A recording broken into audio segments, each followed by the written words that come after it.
वंदे मातरम। मैं शिवनाथ पाल जादव, आचार्य उच्च माध्यमिक आदर्श विद्या मंदिर, विवेकानंदपुरम, रणथंभौर रोड, सवाई माधोपुर, राजस्थान। प्रिय दर्शक बंधु भगिनियों, मैं आप एवं आपके परिजनों सहित कुशलता की कामना के साथ साथ उत्तम स्वास्थ्य की कामना करते हुए आज दिनांक 6 नवंबर 2020 शुक्रवार को कक्षा सप्तमी विषय हिंदी व्याकरण के पाठ क्रमांक 8 कारक के प्रकरण में परिभाषा, उसके भेद, कारक चिन्हों का परिचय, इस दृष्टि से चर्चा के लिए आपके समक्ष उपस्थित हूं। आशा एवं विश्वास है कि आप ध्यानपूर्वक देखेंगे, वीडियो को सुनने का प्रयास करेंगे, समझ करके आवश्यकता अनुसार लेखन कार्य करते हुए कठिनाई का संकलन भी करेंगे। इसी अपेक्षा के साथ मैं अपना विषय आरंभ कर रहा हूं। पाठ का पहला बिंदु आ रहा है परिभाषा। कारक शब्द की परिभाषा जानने के लिए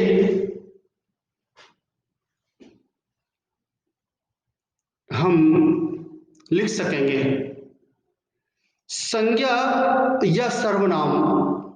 संज्ञा या सर्वनाम के जिस रूप से वाक्य में प्रयुक्त अन्य शब्दों विशेष रूप से क्रिया के साथ उसका संबंध ज्ञात होता है, उस रूप को कारक कहते हैं। संज्ञा व सर्वनाम शब्द के जिस रूप से उसका संबंध वाक्य में प्रयुक्त अन्य शब्दों के साथ विशेष रूप से क्रिया के साथ प्रकट होता है, उस रूप को हम कारक कहते हैं।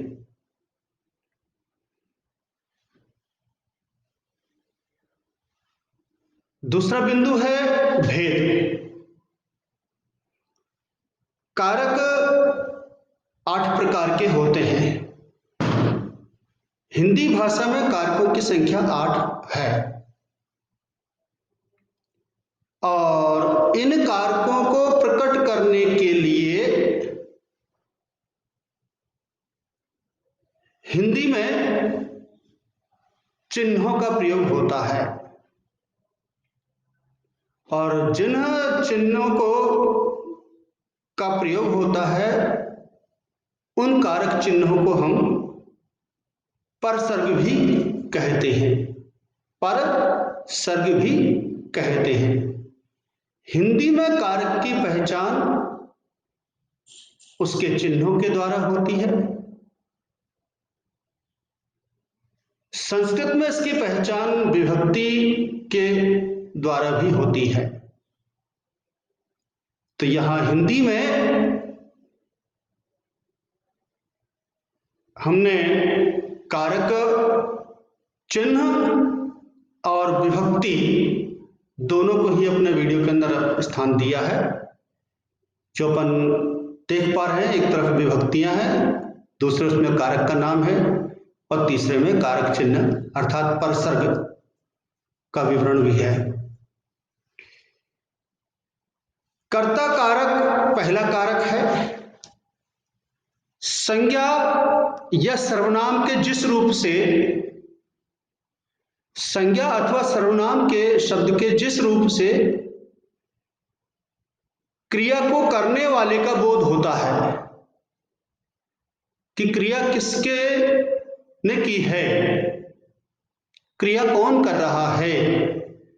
तो शब्द के जिस रूप से क्रिया के करने वाले का बोध होता है, संज्ञा सर्वनाम शब्द के उस रूप को हम कर्ता कारक कहते हैं।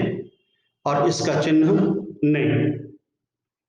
मैंने, तुमने, हमने, उसने, जिसने, किसने, रमेश ने, सुरेश ने, गीता ने, दीता ने, राम ने, मोहन ने, माता ने, पिता ने, बहुत सारे ऐसे उदाहरण मिल जाएंगे। तो ने शब्द जिस संज्ञा अथवा सर्वनाम शब्द के साथ जुड़ा हुआ है, उस रूप को हम कर्ता कारक कहते हैं। दूसरा जो कारक है उसका नाम है कर्म कारक। और कर्म कारक के अंतर्गत द्वितीय व्यक्ति होती है। द्वितीय व्यक्ति को देखने से हमें ध्यान में आ जाता है कि यहाँ पे कर्म कारक ही है। प्रथमा व्यक्ति को देख करके हमें पता लग जाएगा कि इसमें कर्ता कारक है। लेकिन हिंदी में विभक्तियां काम में नहीं आती हैं, इसलिए यहाँ कारक चिन्ह अथवा परसर्ग के द्वारा ही हम इसकी पहचान कर पाते हैं। दूसरा कर्म कारक, वाक्य में प्रयुक्त जिस शब्द पर कर्ता द्वारा किए जाने वाले, जिस शब्द पर कर्ता द्वारा किए जाने वाले कार्य का फल पड़ता है अर्थात प्रभाव पड़ता है, वह पढ़ता है। लेकिन क्या पढ़ता है? पुस्तक पढ़ता है। तो इस वाक्य में पुस्तक शब्द कर्म है। क्यों? क्योंकि क्रिया, कर्ता जो क्रिया कर रहा है पढ़ना, उसका प्रभाव पुस्तक पर पड़ रहा है, उसका फल पुस्तक पर पड़ रहा है। इसलिए पुस्तक शब्द कर्म है और पुस्तक का जो रूप आ रहा है वह कर्म कारक के रूप में है। इसका चिन्ह है नको। राम को, मोहन को, सोहन को, दिनेश को, मुझको, तुमको, हमको, उनको, को शब्द इसमें द्वितीय विभक्ति और कर्म कारक का बोध कराता है। तीसरा है करण कारक अर्थात तृतीय व्यक्ति से अथवा के द्वारा। मुझसे, तुमसे, हमसे, उससे, जिससे, किससे, राम से, मोहन से, सुरेश से, दिनेश से, कक्षा से, पेन से, साइकिल से, यानी इसमें कर्ता जिसकी सहायता से क्रिया करता है। संज्ञा सर्वनाम शब्द का वह रूप जिससे यह बोध होता है कि कर्ता इसके माध्यम से क्रिया कर रहा है। क्रिया का माध्यम क्या है? जैसे जाने की बात आई तो जाना किस साधन से गया, आने की बात हो तो किस साधन से आया, लिखने की बात हो तो किससे लिखा, पेन से, पेंसिल से। तो इस प्रकार से उसका क्रिया का साधन क्या है जिससे इस बात का बोध हो, उस शब्द रूप को हम कहते हैं करण कारक। तो इसमें तृतीय व्यक्ति है इसका। चौथा कारक है संप्रदान कारक। वाक्य में प्रयुक्त कर्ता जिसके लिए कार्य कर रहा हो, जिसके लिए कार्य करे, उस रूप को कहते हैं संप्रदान कारक। यह पेन उसके लिए है, यह पेन मोहन के लिए है, पुस्तक भैया के लिए है, वह पढ़ने के लिए गया। तो जिसके लिए कार्य होता हो उस रूप को हम संप्रदान कारक कहते हैं। हिंदी में इसकी पहचान के लिए शब्द चिन्ह है, चतुर्थी व्यक्ति है। पंचमी विभक्ति और कारक का नाम है अपादान कारक। शब्द के जिस रूप से उसका किसी वस्तु से अलग होने का बोध हो रहा हो, कि कोई वस्तु किसी वस्तु से अलग हो रही है, दूर हो रही है, उन दोनों का संबंध टूट रहा हो, विच्छेद हो रहा हो, उस रूप को हम कहते हैं अपादान कारक। और यहां पर भी से शब्द का प्रयोग होता है, लेकिन यह अलग होने के भाव में आता है। पेड़ से पत्ता गिरा, फल गिरा, मोहन कक्षा से बाहर गया, तो कक्षा से बाहर गया, कौन गया? मोहन गया। तो कक्षा से मोहन अलग हो गया, तो अलग होने के अर्थ में अपादान कारक का प्रयोग होता है। षष्ठी विभक्ति पर संबंध कारक है, छठा कारक है। जो दो शब्द के जिस रूप से उसका संबंध किसी वस्तु या व्यक्ति के साथ प्रकट होता हो, अर्थात किसी व्यक्ति या वस्तु से संज्ञा सर्वनाम का संबंध प्रकट हो रहा है, उसको हम संबंध कारक कहते हैं। उसका, जिसका, किसका, या मेरा, मेरी, मेरे, तुम्हारा, तुम्हारी, तुम्हारे, हमारा, हमारी, हमारे, उनका, उनके, उनके, जिनका, जिनके, जिनके, इस प्रकार के जहाँ शब्द आते हैं जो दो शब्दों के बीच में संबंध बता रहे हो, वहां पर संबंध कारक होता है। अधिकरण कारक अंतिम कारक है। जिन शब्दों से क्रिया के आधार का बोध होता है। क्रिया का आधार क्या है? बंदर पेड़ पर बैठा है, तो बंदर बैठा है, तो बैठा हुआ तो है, लेकिन उसका आधार क्या बैठने का?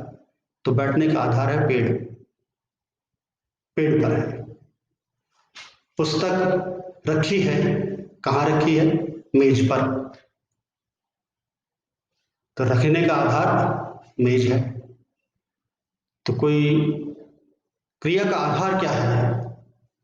संज्ञा सर्वनाम के शब्द के जिस रूप से क्रिया के आधार का बोध हो रहा हो, उस रूप को हम कहते हैं अधिकरण कारक। इसका चिन्ह है मैं, पर, कमरे में, कक्षा में, जेब में, पुस्तक में, घर में, मैदान में, कक्षा में, बाजार में, देश में, राज्य में, कहीं भी कुछ भी हो सकता है। कपड़े पर, कंधे पर, सिर पर, हाथ पर, जमीन पर, छत पर, तो जहां पर अथवा मैं शब्द का प्रयोग हो रहा हो, अर्थात वे क्रिया के आधार होते हैं जिनके साथ ये चिन्ह काम में आते हैं, इनको कहते हैं हम अधिकरण कारक। अंतिम कारक है संबोधन कारक। संबोधन व्यक्ति के रूप में है। जब संज्ञा कारक वाक्य में संज्ञा के जिस रूप से बुलाने, पुकारने का या सावधान करने का बोध हो, उस रूप को हम कहते हैं संबोधन कारक। जैसे हे, अरे, हो, भो, ये इनके चिन्ह हैं। तो ये कारकों के बारे में सामान्य परिभाषा और कारक के चिन्ह जिनको परसर्ग कहते हैं। हिंदी भाषा में इन 8 कारकों का ही उपयोग होता है। 8 ही कारक इसमें माने गए। संस्कृत में कारक 6 माने जाते हैं, उनकी चर्चा हम संस्कृत विषय में करेंगे। आज के इस विषय में बस इतना ही। धन्यवाद।